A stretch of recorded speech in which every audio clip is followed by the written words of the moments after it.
I love that we have you on the show today, because I've really gotten involved this year on NFL radio and doing this show, talking about the NFL draft and what goes through the mind of a general manager, because I've developed this philosophy around what the NFL has become. And I just really think that in free agency, we saw a little bit more of it this year.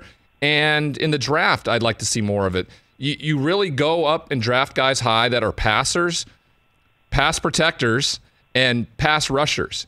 And so when I see an opportunity in Cincinnati where the Bengals have a franchise quarterback who was almost wrecked, torn apart a year ago because of the liability in the offensive line, and you have a chance to get maybe a once-in-a-decade offensive lineman in Penei Sewell, you still go and get the Ferrari of Jamar Chase, where I really think wide receivers, there are some that change the game, yours in particular, Julio Jones, but right now they are more of a dime a dozen. And what did you think about that pick for the Bengals to decide to go with the flashy wide receiver and not the minivan that can protect you in any way, shape, or form? Well, it's a great conversation, Ryan. I mean, look, this is a situation that I thought good and hard as I was watching it as well, leading into the draft, thinking, here's Duke Tobin.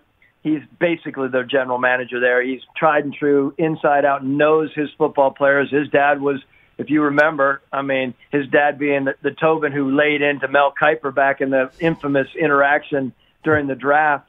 Look, these guys know how to put together a team, and they know the personnel. In the very end, your GM/personnel VP needs to sit down with the coach and the owner in this situation and discuss the importance of having the ability to protect. And if you feel as an organization, as a GM and team builder, that you have the makings to continue to build around that offensive line to protect your guy, great.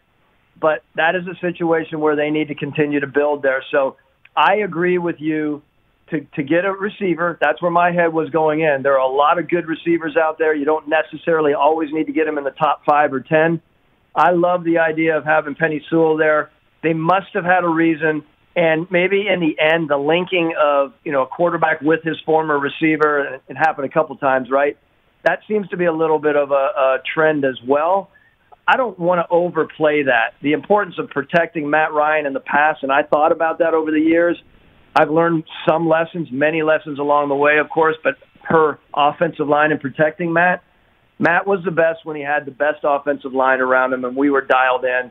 And, I hope Burrow continues to thrive there. They need to make sure that they have people around him. Maybe they'll continue to go out in free agency. But that was a legit pick that they decided to move. And that's a big-time organization move, going with the receiver over a tackle. Hey, you watched all the way to the end. Thanks for that. Watch more right here.